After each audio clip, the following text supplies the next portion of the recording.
The Joe Rogan Experience. And there have been, maybe 4 or 5 leading hypotheses about why women do it.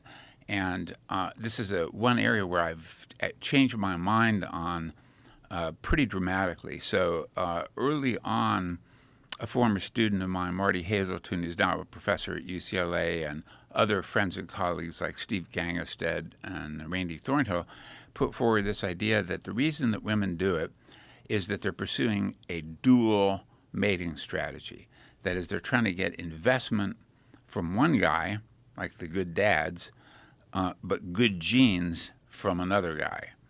Oh, wow. And so it's But is there any research done on what type of mate a woman is likely to cheat on?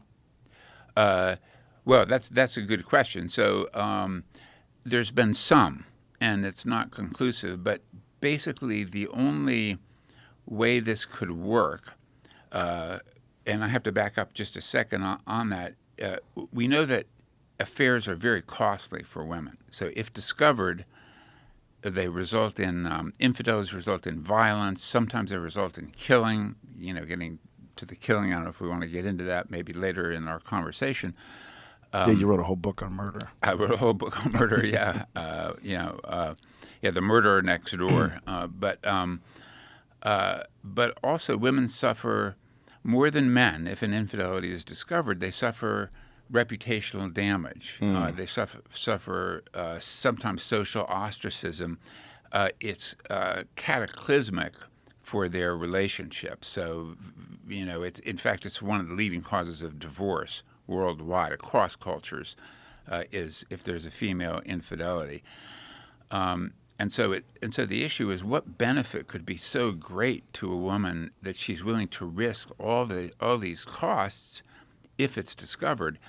And so the good genes dual mating strategy argument could work in principle, and it could work if there were no costs. And this is, one of the reasons why men and women commit infidelities in secret. It's been driven underground. People don't go on Twitter and say, "Hey, I just had an affair on my partner." It's driven underground. People try to keep it under wraps so they don't experience the costs. And of course, there are costs to men as well by being discovered. They're just not as cataclysmic as they are for women. So the only way it would work, though, is if getting back to your original question, is if there's a large discrepancy between the woman's regular partner and her affair partner in terms of the quality of his genes. And so what these good genes dual mating strategy theorists propose is that there are certain markers of good genetic quality. They hypothesized masculine features, and there's a logic behind that.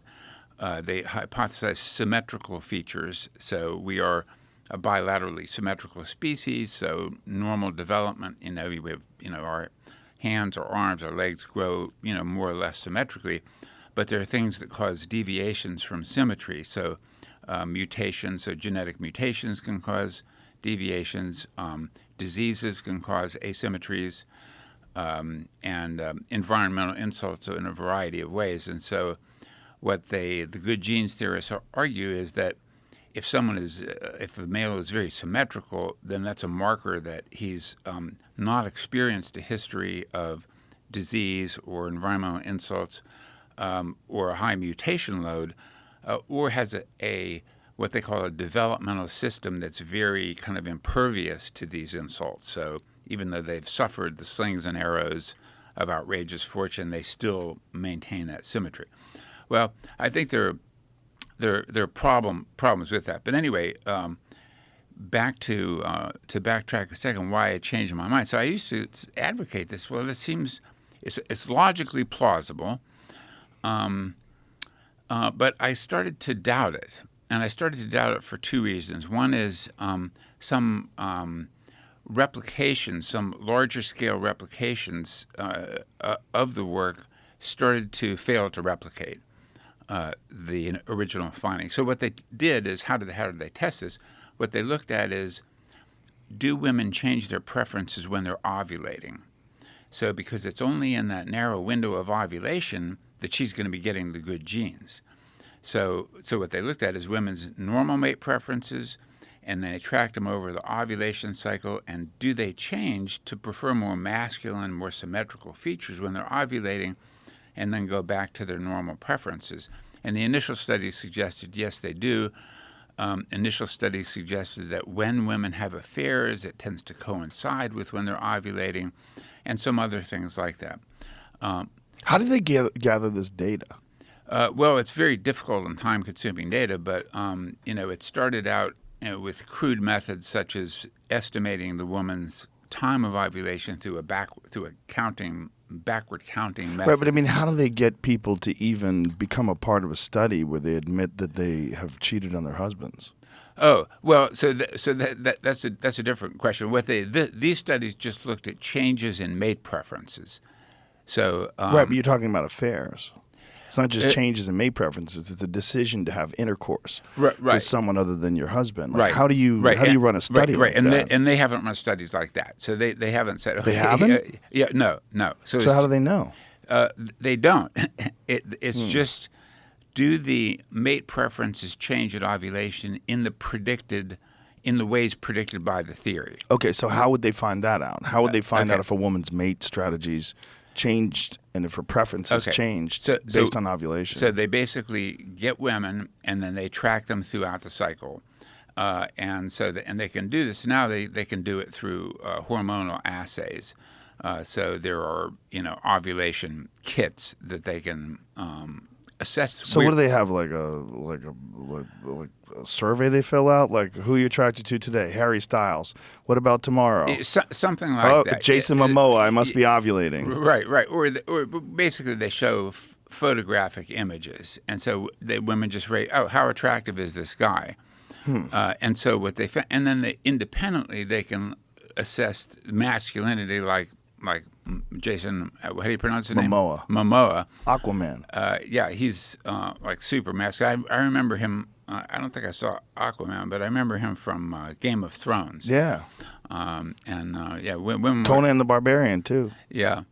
He would be a perfect example. Highly masculine features. The square jaw, heavy brow ridges. A good shoulder to hip ratio, so typically masculine features, and so they would look at, do women rate the photos of these masculine and symmetrical guys more attractive when they're ovulating than when they're not ovulating? That's basically what they did, and the bottom line is, so there's some conceptual problems with that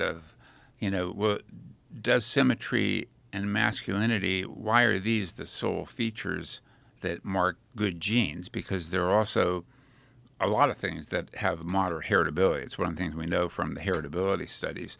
A zillion things show moderate heritability.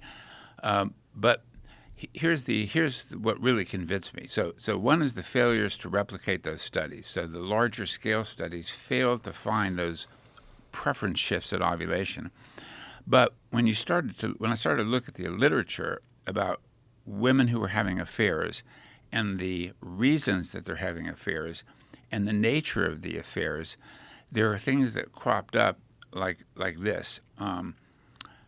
79%, one study found 79% of women fell in love with or became emotionally involved with her affair partner. And to me, this is exactly the opposite of what you'd want if you're trying to pursue that dual mating strategy idea. You want to get the good genes and then forget about the guy, and so as not to jeopardize your investment from the regular partner. And so it's a design feature that's counter to that notion. Can I stop you here? Doesn't it? But it seems to me that you're pursuing this like as if it's a logical endeavor that's based on trying to achieve an outcome. And I think it's far more likely you're dealing with mental illness, alcohol, emotional imbalance, extreme desire for attention, narcissism, which leads people to seek out exorbitant amounts of attention from other people. Like, you have to take that into account, don't you? Yeah. Okay, so that's a fair point, and those things aren't necessarily inconsistent. If you ask, like, who has affairs and what are their personality characteristics, okay, but affairs happen in all cultures, or virtually all cultures, unless the women are extremely cloistered, as they are in some cultures, where they're like they cannot leave the home without a male bodyguard. Right. But affairs happen in all cultures, and Would you like some coffee? Sure, I'd love some. All right. Thank you. No problem. So affairs happen in all cultures. Yeah, affairs happen in all cultures, and so a competing hypothesis about why, and this is the one I'm currently putting my money on, if there's a horse race, is what I call the mate switching hypothesis. And this is the notion that women who are in relationships, who are where the relationship is going south, perhaps the partner starts out looking promising but has failed to live up to his promise. Perhaps he becomes an alcoholic or a drug addict, or loses his job, or starts abusing her, starts beating her up. That women use affairs as a mate switching device, either to divest herself of her regular partner, or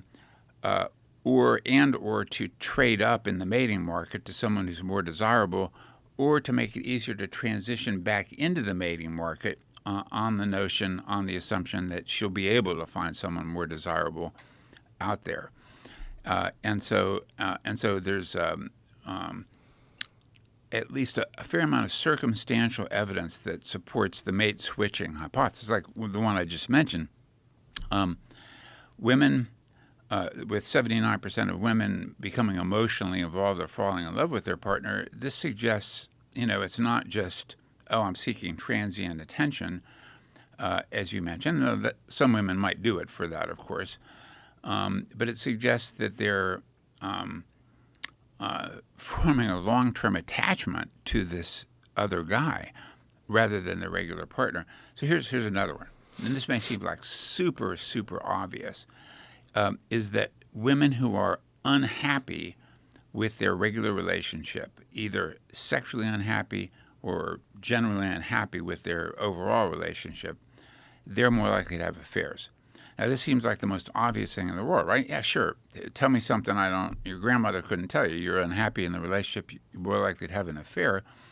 But it turns out the same is not true for men. That is, there are at least some studies that show that if you compare men who have affairs with men who don't, there's no difference in how happy they are with the relationship. And that's why you can have men, and this to bring up, movie star examples, this is an older one, but Hugh Grant was involved with Elizabeth Hurley. I don't know if you remember that one. And he's like having sex with a prostitute in L.A. Why is he cheating with Elizabeth Hurley? Kind of crazy. Now, in that case, the male motivation for affairs differs, on average, substantially from the female motivation. And that is that men have this tremendous desire for sexual variety, meaning a variety of sex partners.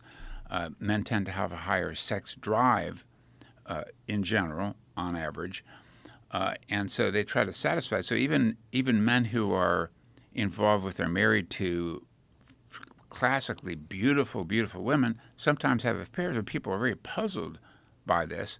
But that desire for sexual variety is what drives most men into affairs.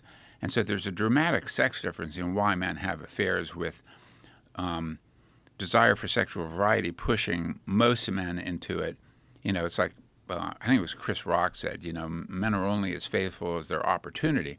You get a low-cost opportunity, a lot of men act on it. If you're like an academic, you're away at a conference, you're in a different town, some fall into bed with someone else, one-night stand, a brief affair, and that's that. But women, it's really different. Of course, some women do it just for sexual variety too, but that's a minority. If you ask the question, why do most women have an affair? I think that's the mate switching notion.